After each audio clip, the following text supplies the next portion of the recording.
Hello students, today we are going to learn Sanskrit grammar and today's our topic is संधि। हम Sanskrit grammar पढ़ रहे थे, उसमें हमने देखा था सबसे पहले क्रियापदानी, सेकंड टॉपिक इज विभक्ति, फिर थर्ड टॉपिक उपपद विभक्ति, फोर्थ टॉपिक इज स्म प्रयोग, बाद में उपपद विभक्ति, फिर कृदंत, और इस बार का जो हमारा टॉपिक है वह है संधि।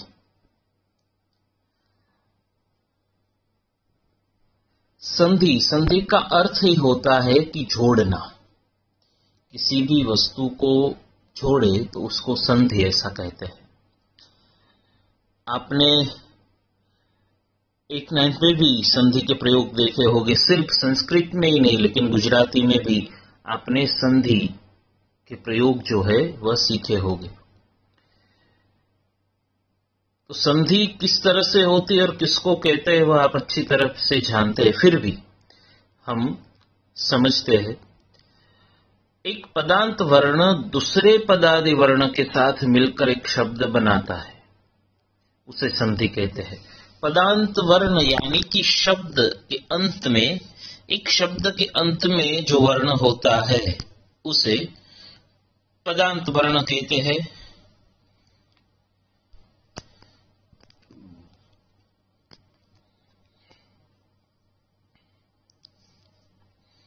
जैसे कि अत्र, ये पदांत वर्ण हुआ, और ये अस्ति, ये पदादि वर्ण हुआ। ये पदांत वर्ण हुआ, ये पदादि वर्ण हुआ। तो क्या कहा कि एक पदांत वर्ण दूसरे पदादि वर्ण के साथ मिलकर एक शब्द बनाते हैं। ये जो है ये इसके साथ मिलकर एक शब्द बनता है, उसे संधि कहते हैं। संधि यानी कि जोड़ना। ये दो अलग अलग है, इसको जोड़ना यानी संधि कहते हैं। ये दोनों मिल जाए तो अत्रास्ति, इस तरह से शब्द बन गया। एक दो शब्द को जोड़कर एक शब्द बन गया, तो इसको संधि कहते हैं। इसलिए यहां पे कहा कि एक पदांत वर्ण दूसरे पदादि वर्ण के साथ मिलकर एक शब्द बनता है, उसे संधि कहते हैं। और संधि का मतलब जोड़ना ऐसा होता है। अब संधि तीन प्रकार के होते हैं। फर्स्ट स्वर संधि, सेकंड व्यंजन संधि, और थर्ड विसर्ग संधि। ये तीनों संधियां है। स्वर संधि, तो स्वर संधि के कुछ नियम है। स्वर से स्वर मिलकर जो संधि होती है उसको स्वर संधि कहते हैं। दूसरी व्यंजन संधि है, तो व्यंजन संधि के कुछ नियम है। एक व्यंजन दूसरे व्यंजन के साथ मिलकर जो संधि बनती है उसे व्यंजन संधि। और विसर्ग संधि, विसर्ग को दूसरे वर्ण से जोड़ा जाता है, तो वह मिलकर जो संधि बनती है उसे विसर्ग संधि कहते हैं। तो इस तरह से स्वर संधि, व्यंजन संधि और थर्ड विसर्ग संधि, ये तीन प्रकार की संधि होती है। अब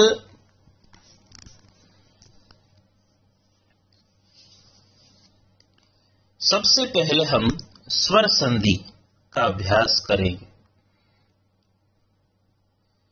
स्वर संधि किसे कहते हैं?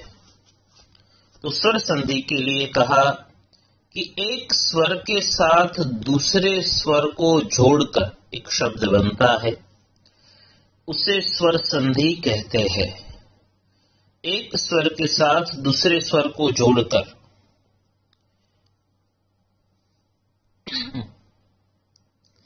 एक स्वर के साथ दूसरे स्वर को जोड़कर एक शब्द बनता है, उसे क्या कहते हैं? स्वर संधि। स्वर यानी कि अ आ इ उ ए ऐ ओ औ अम अह, ये सब स्वर है, यह आप जानते हैं। व्यंजनानि की क वगैरह जो है क ख ग घ ये सब व्यंजन है। तो स्वर और व्यंजन दोनों की संधि होती है। तो एक स्वर के साथ दूसरे स्वर मिलकर जो संधि बनती है उसे स्वर संधि ऐसा कहा जाता है।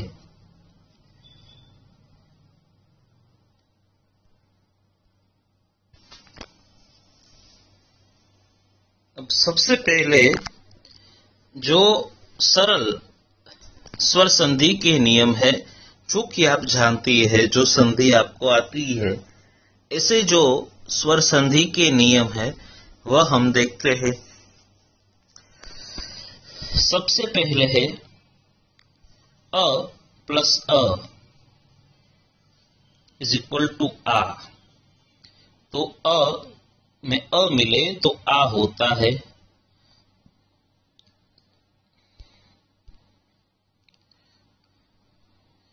अब यहाँ पे उदाहरण के रूप है अत्र। देखो यहाँ पे जो त्र है, कोई भी एक बात समझ ले कि कोई भी व्यंजन है वह स्वर के बिना उसका उच्चारण नहीं होता, वह व्यंजन में स्वर होता ही है। कोई भी व्यंजन हो उसमें स्वर तो होता ही है।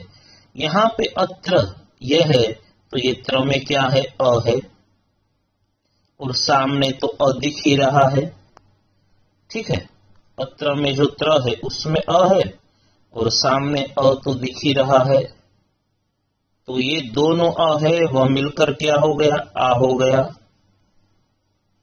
तो यहाँ पे अ था, ये अ था, दोनों मिलकर त्रा, दोनों आ है, इसमें मिल गए, यानी कि अत्रास्ति। इस तरह से बना। फिर ये क्या है कि अ प्लस अ हो, अ के सामने अ हो तो आ होता है, और अ प्लस आ हो तो भी आ होता है। आ प्लस अ हो तो भी आ होता है। आ प्लस अ हो तो भी आ होता है, और आ प्लस आ हो तो भी आ ही होता है। इसमें से कोई भी हो, अ प्लस आ हो तो भी आ होता है, आ प्लस हो तो भी आ होता है, आ प्लस आ हो तो भी आ ही होता है। समान स्वर दोनों मिलकर दीर्घ स्वर होता है। आ है वह दीर्घ स्वर है, अ है वह ह्रस्व स्वर है। इसलिए अ और आ मिलकर आ हो गया। अब यहां पे उदाहरण के तौर पर दिया गया है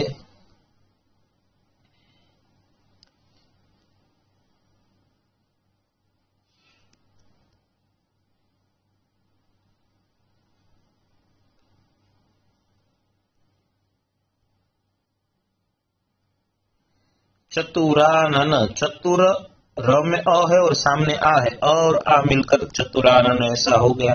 यहाँ पे आ है और यहाँ पे अ है, ये दोनों मिलकर कदापि ऐसा हो गया। यहाँ पे आ है और यहाँ पे भी आ है, ये दोनों मिलकर विद्यालय ऐसा हो गया। यहाँ पे आ है और यहाँ पे भी आ है, ये दोनों मिलकर विद्यालय ऐसा हो गया। ठीक है, तो कोई भी हो, अ और अ हो तो भी आ होता है, अ और आ हो तो भी आ होता है, आ और अ हो तो भी आ होता है, और आ हो तो भी आ ही होता है। इसलिए संधि में दीर्घ स्वर होता है। ये चारों के यहाँ पे उदाहरण भी दिए गए। पहले का उदाहरण है यहाँ पे अत्र प्लस अस्ति तो अत्रास्ति हुआ। दूसरा है चतुर प्लस आनन तो चतुरानन हुआ। तीसरा है कदा प्लस अपि तो कदापि हुआ। चौथा है विद्या प्लस आलय तो विद्यालय हुआ। तो इस तरह से कोई भी संधि हो तो एक स्वर दूसरे स्वर में मिलता है, एक व्यंजन दूसरे व्यंजन में मिलता है, तभी वह संधि होती है। अब यह जो है, ऐसे और भी उदाहरण हम देख सकते हैं। देखो, उदाहरण के तौर पर अत्र, सेकंड चैप्टर में यह वर्ड आता है अत्र प्लस आगम्य। आपको किस तरह से देखना है, एक बार नियम देख ले, बाद में अपनी जो टेक्स्ट बुक है उसमें देखे। टेक्स्ट बुक में मैंने इसके पहले भी आपको बताया था, आज भी मैं दिखाऊंगा, इसके पहले भी मैंने दिखाया था कि जो भी टेक्स्ट बुक है उसमें पीछे ग्लोसरी दी हुई है, उसमें सब नाम रूप हो, कृदंत हो, धातु रूट हो, शब्दार्थ हो, ये सभी उसमें दिया गया है, संधि हो तो सभी उसमें दिया गया है। तो अत्र प्लस आगम्य ऐसा है, तो यहाँ पे अ है और यहाँ पे आ है, तो अ और आ मिलकर क्या होगा, आ। तो ये दोनों स्वर है, ये मिलकर एक स्वर हो गया।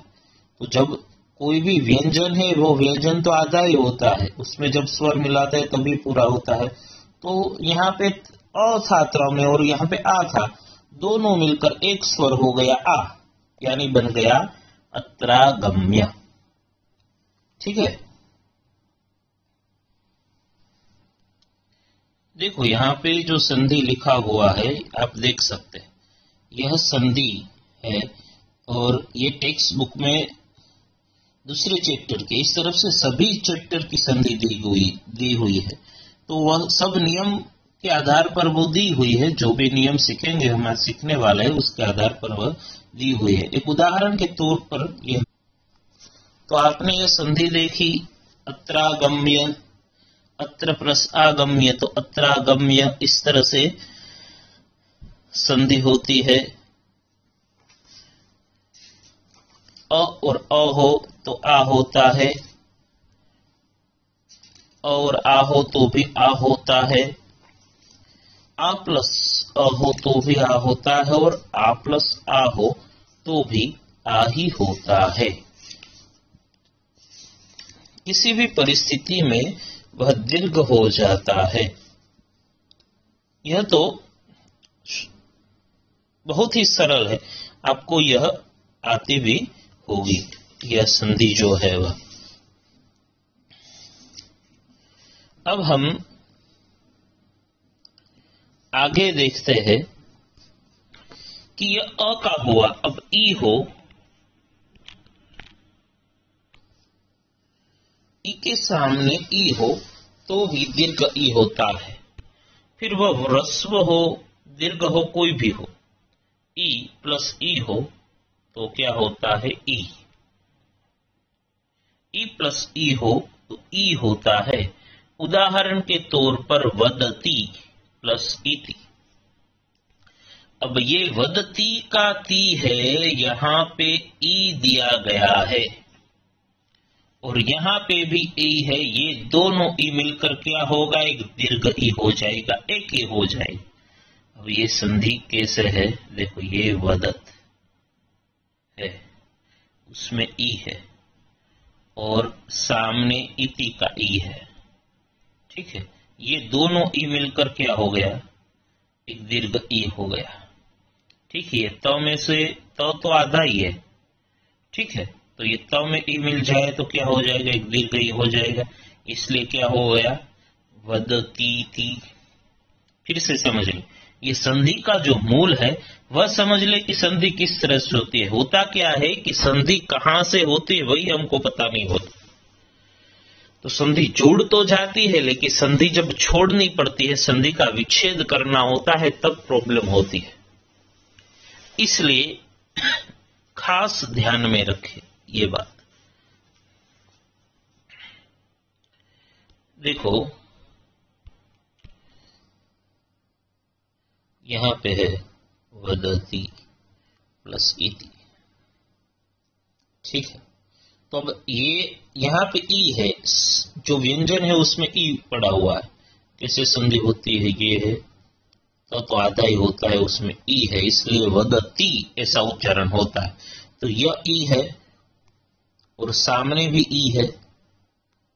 ठीक है, ये दोनों मिलकर, ये ई और ये ई दोनों मिलकर एक दीर्घ ई हो जाता है।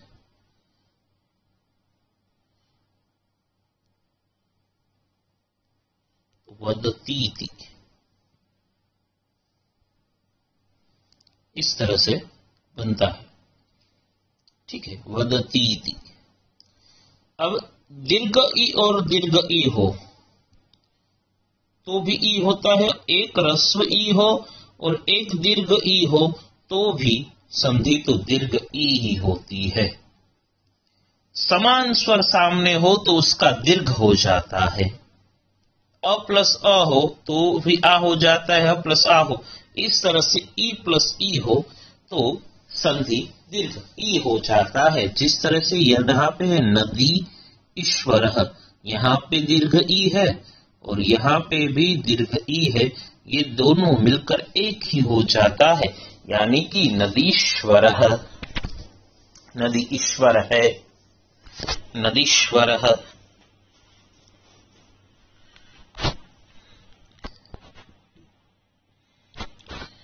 तो इस तरह से ई प्लस ई हो तो ई होता है तो वदतीति, ई प्लस दीर्घ ई हो तो भी ई होता है तो नदीश्वर।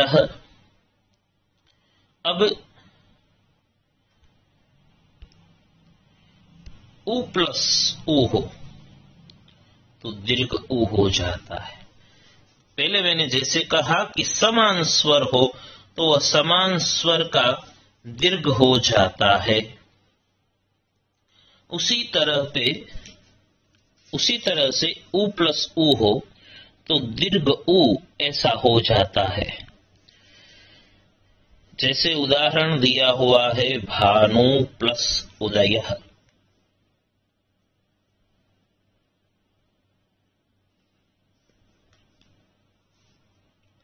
तो यहां पे उ है और यहां पे भी उ है, तो उ और ओ मिलकर दीर्घ उ हो जाएगा, यानी हो गया भानुदय।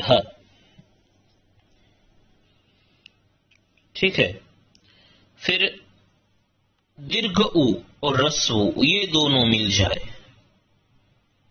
तो भी होगा दीर्घ उ। तो यहां पे है वधु, तो यहां पे दीर्घ उ है और उक्ति यहां पे ह्रस्व। कोई भी हो, दोनों दीर्घ हो तो भी दीर्घ होगा, एक दीर्घ हो और एक ह्रस्व हो तो भी उ होगा, दोनों ह्रस्व हो तो भी दीर्घ उ होगा, किसी भी परिस्थिति में।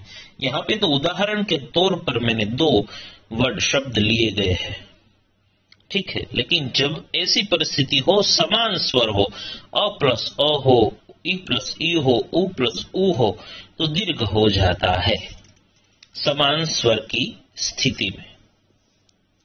ठीक है, तो यहां पे है उ प्लस उ तो हो गया वधुक्ति, इसका उ हो गया वधुक्ति, वधु प्लस उक्ति तो वधुक्ति, वधु यानी कि बहु। तो बहु जो बोलती है वह वधुक्ति ही, बहु का कहा हुआ वधुक्ति ही ऐसा कहा जाता है। इसलिए यहां पे उदाहरण के तौर पर वधुक्ति ही यह लिया गया है।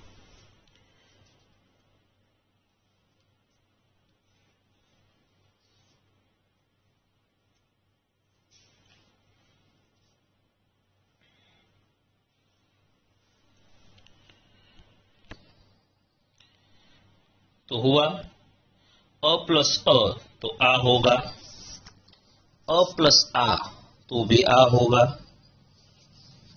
आ प्लस अ तो भी आ होगा, आ प्लस आ तो भी आ। उदाहरण है यहाँ पे अत्र प्लस अस्ति तो अत्र अस्ति, चतुर प्लस आनन चतुरानन, कदा प्लस अपि कदापि, और विद्या प्लस आलय विद्यालयः। फिर देखा ई प्लस ई तो दीर्घई वदति प्लस इति तो वदतीति ऐसा हुआ। नदी प्लस ईश्वरः तो नदीश्वरः इस तरह से हुआ। भानु प्लस उदयः तो हुआ भानुदयः। वधू प्लस उक्तिः तो हुआ वधूक्तिः। ठीक है। भवन्ति प्लस इति ऐसा है।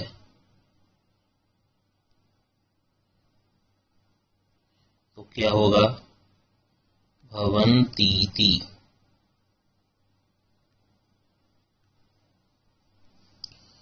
भवन्तीति इस तरह से होगा।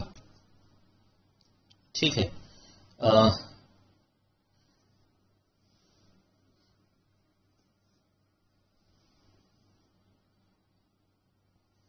अत्र प्लस आगम्य तो अत्रागम्य हुआ।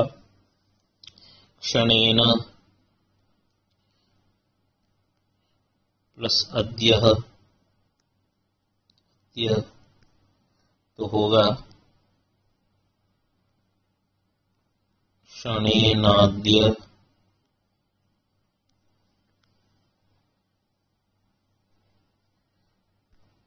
ठीक है। क्षणेन प्लस अद्य तो क्षणेनाद्य इस तरह से होता है।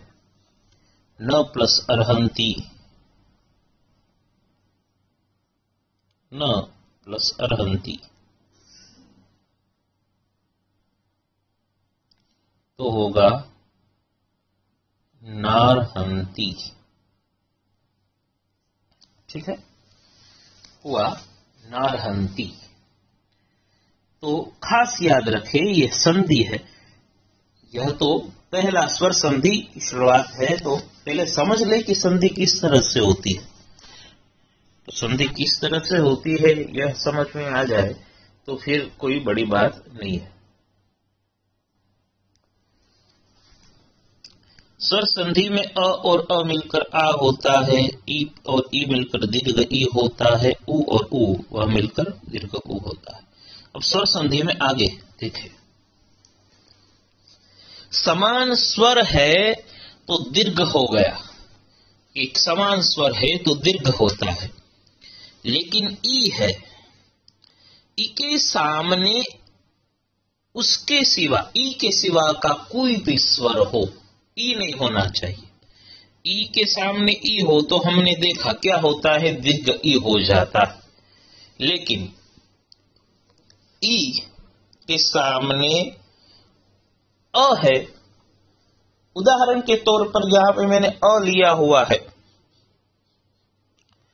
अ नहीं हो और उ हो, ए हो, आ हो, कोई भी हो, ई नहीं होना चाहिए। ई के सामने ई हो तो दीर्घ ई हो जाता है। लेकिन जब ई प्लस अ हो तो य हो जाता है। यह किसका होता है कि अ है उसकी जगह पर यह हो जाता है। यहां पे है दीनानी अपगतानी, तो यहां पे हो गया दीनानी अपगतानी। अच्छी तरह से समझना, ध्यान से समझना कि ई प्लस ई के सिवा कोई भी स्वर हो, ई नहीं होना चाहिए सामने। अ हो, आ हो, उ हो, ए हो, कोई भी हो तो क्या होता है, यह होता है। अब है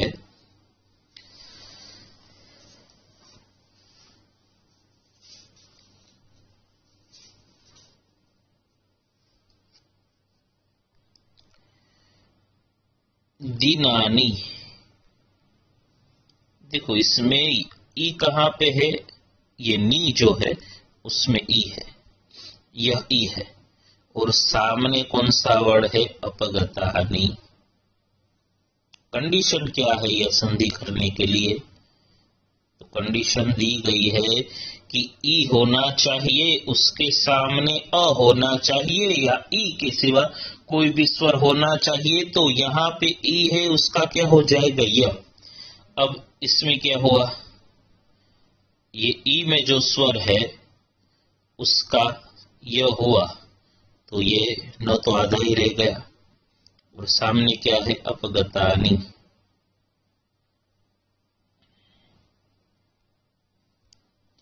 ठीक है, तो ये न आधा य में मिल गया और अ इसमें मिल गया, तो हो गया दिनान्यपगतानि। इस तरह से ई हो और इस ई के सामने ई के सिवा कोई भी स्वर हो तब ई का य होता है। उदाहरण के तौर पर यहाँ पे एक बताया, अभी दूसरा बताते हैं। दीर्घ ई हो और अ हो तो भी य ही होता है। ऐसा नहीं कहा कि एक जो छोटा वाला ह्रस्व ई है वह नहीं, ऐसा नहीं। कोई भी दीर्घ हो या ह्रस्व कोई भी ई हो तो उसकी जगह पर अ य होता है। कंडीशन है कि सामने स्वर होना चाहिए, ई के सिवा कोई भी स्वर हो, अ, आ, उ, ए, ऐ, ओ, कोई भी स्वर हो तो जो ई है उसका यह हो जाता है। यहाँ पे दूसरा हम लेते हैं कि नारी प्लस अस्ति, तो नारी अस्ति इस प्रकार से हुआ। कैसे हुआ कि ये र है उसमें क्या है, दीर्घ ई है, सामने है अस्ति, तो ये र तो आधा है, यहाँ पे अ हो गया, ई था उसका य हो गया और अ इसमें मिल जाता है। ठीक है, तो यह पूरा हो गया। और आधा र है, हम कैसे लिखते हैं उसको, इस तरह से रेफ कर दे ऊपर, यह उसके पर ऐसे रेफ कर देते। आधा र कहीं भी हो तो इस तरह से उसको ऊपर ही इस तरह से करके उसका उच्चारण होता है नार्यस्ति। तो इस तरह से हुआ नार्यस्ति।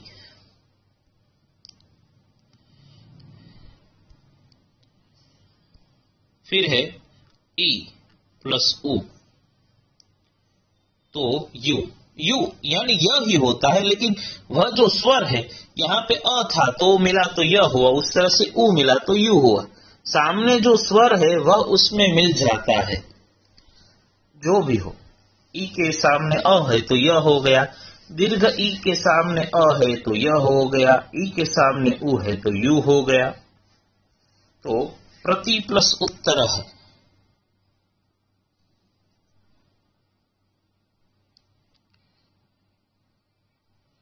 यहाँ पे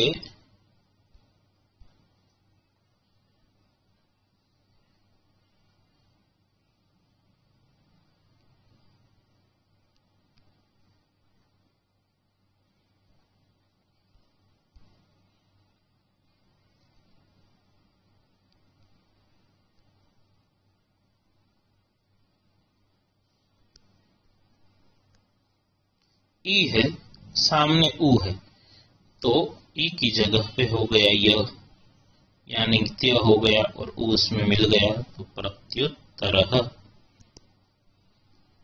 हो गया, प्रत्युत्तरः। ठीक है, दूसरे उदाहरण लेते हैं और भी।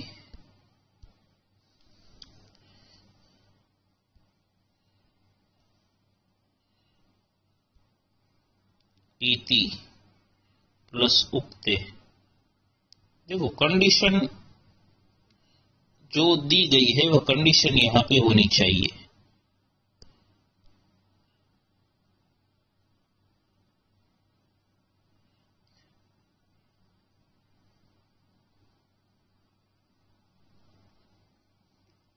तो यहां पे ई है और यहां पे ओ है, तो यह हो जाएगा, बन जाएगा इत्युक्ते, हो गया इत्युक्ते।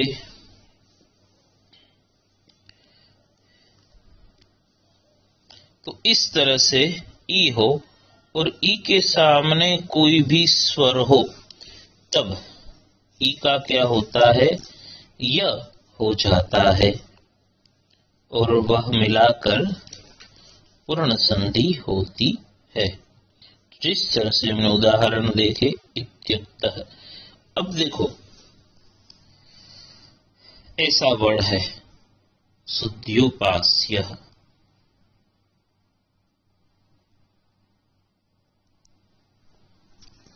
ठीक है। अब इसमें संधि हमको छोड़नी है, तो सीधा यह है, शुद्ध यू इस तरह से है। तो क्या करना है कि ऊ जो है, पहले जो स्वर है सामने ऊ लिख दे, फिर पास्य, उपास्य हो गया, और यह का क्या होता है, ई होता है। फिर से देखो, अच्छी तरह से समझो, इस तरह का वर्ड है शुद्ध्युपास्य। ठीक है, अब संधि अलग करनी है तो यहां से देखो,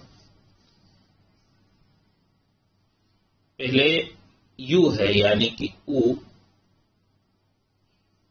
ऊ मिल गया उसमें से, फिर हम किसका यह करते हैं, ई का, यानी कि धी हो गया शुद्ध्युपास्य। यहाँ का ई है, उसका यह हुआ और ऊ है उसमें मिल गया, तो हो गया शुद्ध्युपास्य। तो इस तरह से संधि अलग की जाती है, संधि जिस तरह से जोड़ी जाती है तो इस तरह से संधि जो है वह अलग की जाती है। अब है ऐसा वर्ड चाप्यादाय।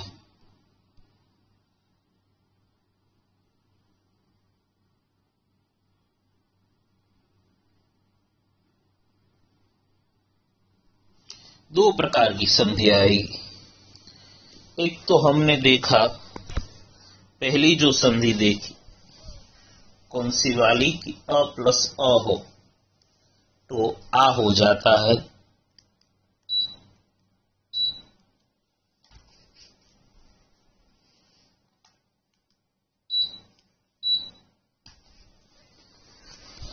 तो इसमें होगा च प्लस अपी, ये च प्लस अप्यादाय, ऐसा ही पहले रहने। एक संधि यहां से हुई, फिर यहां अब या है तो उसमें स्वर कौन सा है, आ है। ठीक है, आदाय, ठीक है, आ स्वर, फिर पीछे जो लिखा है वो लिख दिया। अब आ मिल गया तो य का तो ई हो जाता है, यानी अपी हो गया,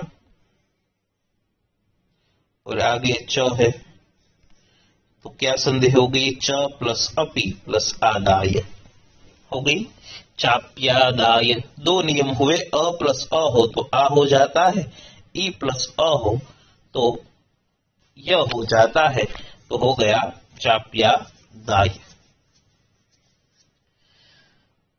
अब आगे ऊ हो, सबसे पहले ऊ हो और सामने ऊ के सिवा, जिस तरह से ई के सामने ई के सिवा का कोई भी स्वर हो, इस तरह से ऊ हो और सामने ऊ के सिवा कोई भी स्वर हो, ऊ नहीं होना चाहिए।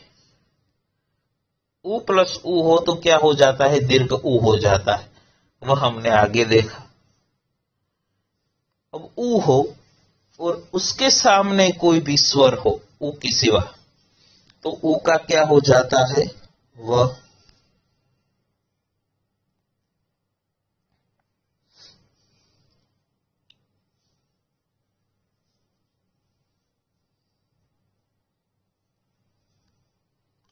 अब देखो, यह मधु है, उसमें क्या है, ऊ है, और सामने अरिही इस तरह से है। ठीक है, मधु है, उसमें सामने अरिही इस तरह से है, तो ऊ जो है उसका क्या हुआ, वह हो जाएगा, वह हो गया, और अ है वह में मिल गया तो हो गया मध्यवरी। उसी तरह से जिस तरह से ई के सामने ई को छोड़कर कोई भी स्वर हो तो यह हो जाता है, उसी तरह से ऊ के सामने ऊ को छोड़कर कोई भी स्वर हो तो यह हो जाता है। सिंपल है, वह हो जाता है, सॉरी, ऊ का वह होता है और ई का यह होता है। सामने स्वर होना चाहिए, ई के सामने ई नहीं होना चाहिए और ऊ के सामने ऊ नहीं होना चाहिए, तो उ का व हो जाता है और ई का य हो जाता है। अभी दूसरा देख, उ के सामने कोई भी स्वर हो, ऐसा नहीं कहा कि अ ही होना चाहिए, ओ ही होना चाहिए, कोई भी स्वर हो। यहाँ पे दूसरे उदाहरण पे आपको समझ में आए इसलिए ए वाला उदाहरण लिया कि उ है और सामने ए है, उ है और सामने ए है, तो क्या है उदाहरण, खलु प्लस एषः, तो हुआ खलवेशः। अब खलु है तो यहाँ पे जो उ है, ठीक है, और यहाँ पे एषः। अब ल में जो उ था उसका क्या हो गया, व, और सामने एषः है, तो ये ल आधा व में मिलकर खलवे और ए मिल गया, तो हो गया खलवेशः। ठीक है, उ के सामने उ नहीं होना चाहिए, उसके सिवा कोई भी स्वर हो तो ए हो जाता है, इस तरह से बन गया खलवेशः। उ के सामने अ हो तो वह होता है तो मध्यवर्ही, इस तरह से बना। उ के सामने ए हो तो वे होता है तो खलवेशः, इस तरह से बना। तो उ के सामने उ के सिवा कोई भी स्वर होना चाहिए, तो वहां पे उ की जगह पर क्या हो जाता है, व हो जाता है।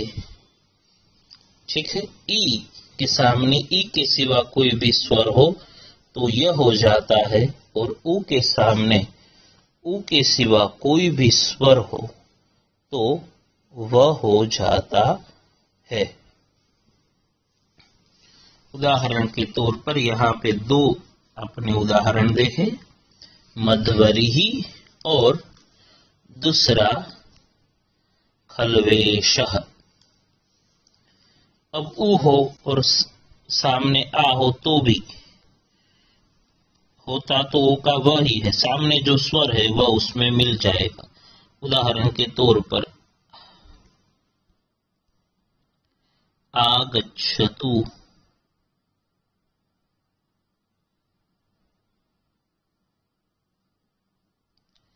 प्लस आर्य,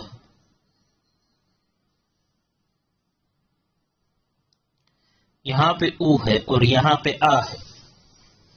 ठीक है, तो यहां पे तू में उ है, देखो इस तरह से,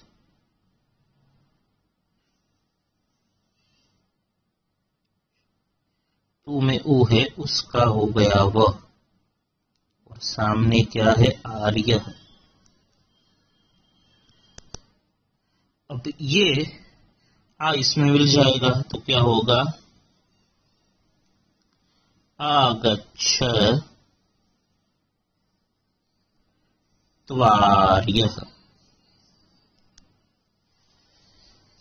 आगच्छत्वार्यः, इस तरह से होगा। ठीक है, फिर से एक बार देख ले,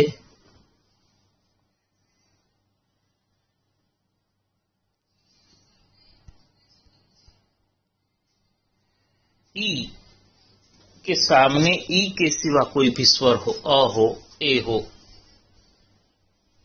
ओ हो, तो यह होता है। उदाहरण के तौर पर दिनानी प्लस अपगतानी, दिनान्यपगतानी।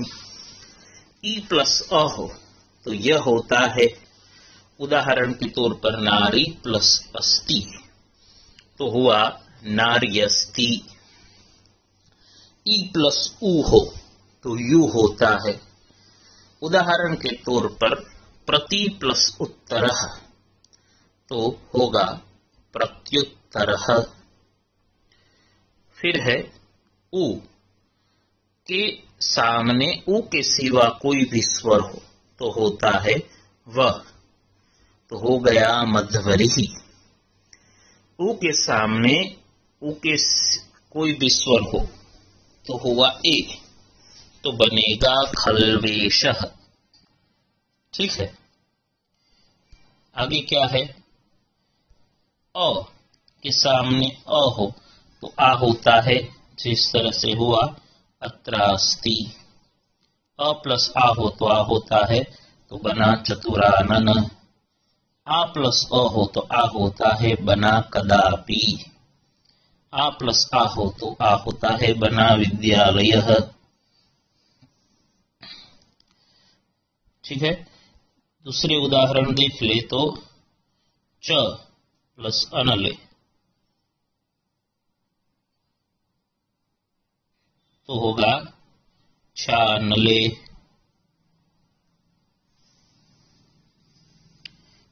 ठीक है, एवासन, अब इसको छोड़ के देखते हैं। एवासन इस तरह का है तो इसका क्या होगा, एव प्लस आसन।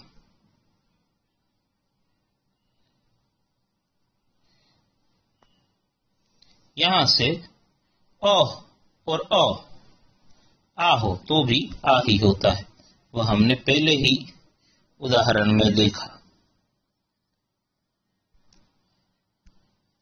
नायम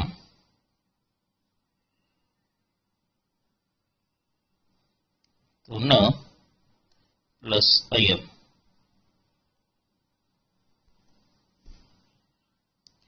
तो हुआ नायम। ठीक है, अब ई प्लस ई हो तो क्या होता है, दीर्घ ही। वदती थी, वदती प्लस इति तो वदती थी।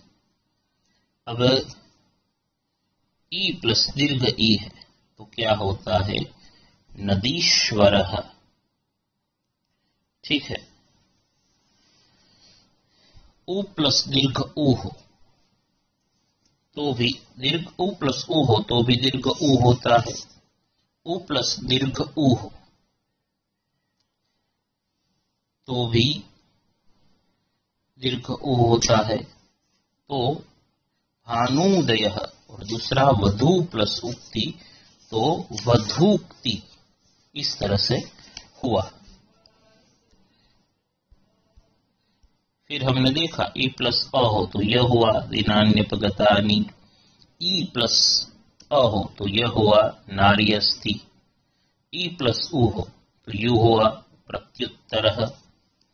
फिर है उ प्लस अ तो वह होगा। ठीक है, उ प्लस ए तो वे होगा खल्वेशः। अब यह स्वर संधि, अभी स्वर संधि के और भी नियम है, उसमें बहुत सारे नियम जो है वह आप जानते ही है, फिर भी हम एक बार देखेंगे। यहां तक रखते हैं, आज का होमवर्क मैं आपको देता हूं। थोड़े वर्ड जो है वह संधि आपको जोड़नी है और थोड़े वर्ड जो है वह आपको संधि छोड़नी है। आज के जो नियम है उसके आधार पर हम थोड़े वर्ड है वह इसमें से लिख ले और उसकी संधि जोड़कर और छोड़कर आपको होमवर्क में लिखना है, अच्छी तरह से समझ के। देखो अभी और भी नियम हो सकते लेकिन आप अच्छी तरह से समझ सके इसलिए मैंने बहुत ही सरल नियम पहले और थोड़े से नियम ही आज के लेक्चर में मैं आपको सिखा रहा हूं। ठीक है, क्योंकि आप संधि को अच्छी तरह से समझ सके इसलिए। पहले संधि जो छोड़नी है वैसे नारहंती,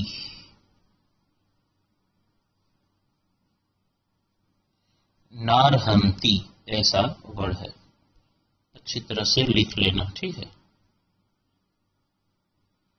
नारहंती।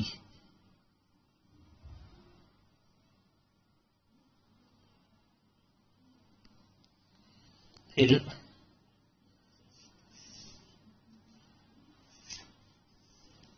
दूसरा वर्ड है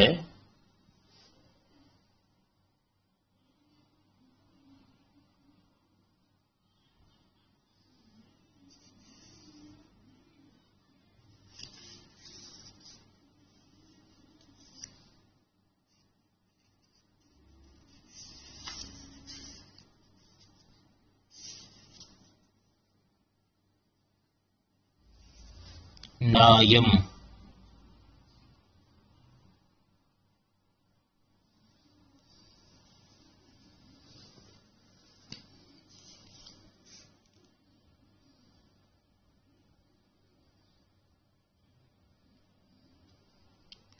तीसरा है भवन्तीति,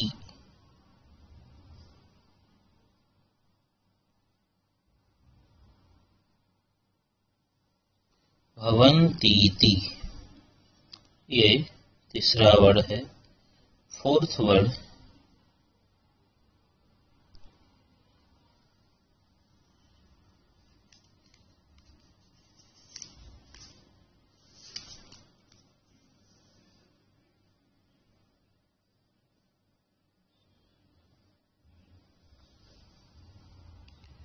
खल्वस्य,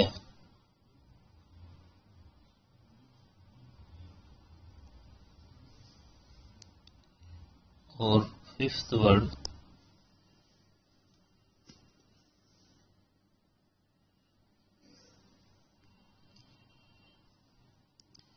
इत्यर्थः,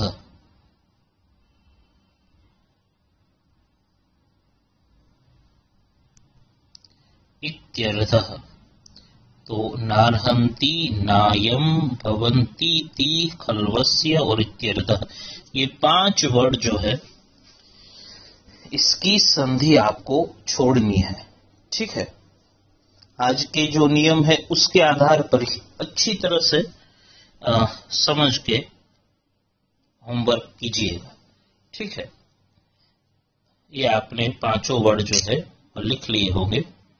अब दूसरे 5 वर्ड जिसकी संधि छोड़नी है वह मैं आपको देता हूं। सबसे पहले है दुखानी अनुभूय,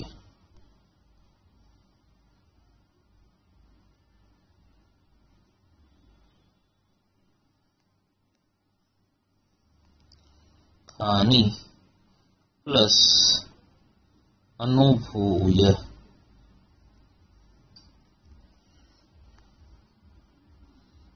सेकेंड वर्ड है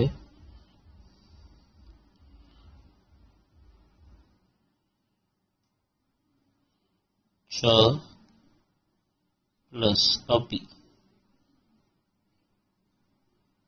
प्लस आदाय,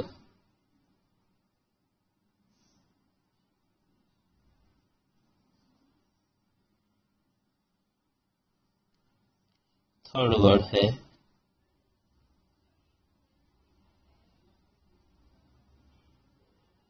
च प्लस अनले,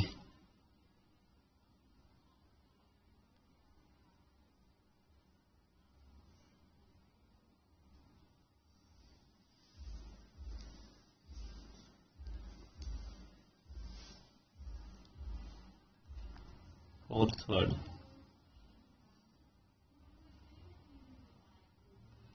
भव प्लस आंजनेय,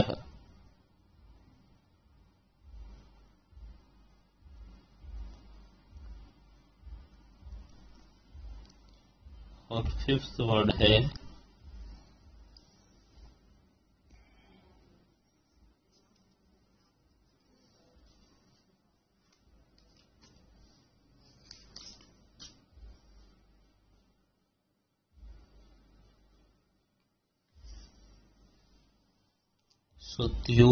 सुधि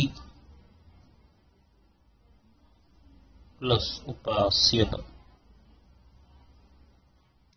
बहुत ही सरल और थोड़ा सा होमवर्क मैंने आपको दिया है, अच्छी तरह से देख ले। दुखानी प्लस अनुभूय, ये संधि आपको जोड़ के जो वर्ड हो वह लिखना है और वह संधि छोड़ के लिखनी है।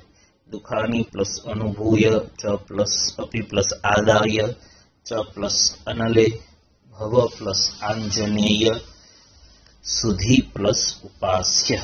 ये 5 वर्ड जो है वह आपको संधि जोड़नी है और वह 5 जो थे उसके आपको संधि छोड़नी है। तो अच्छी तरह से नियम को समझ ले और फिर अच्छी तरह से होमवर्क करें।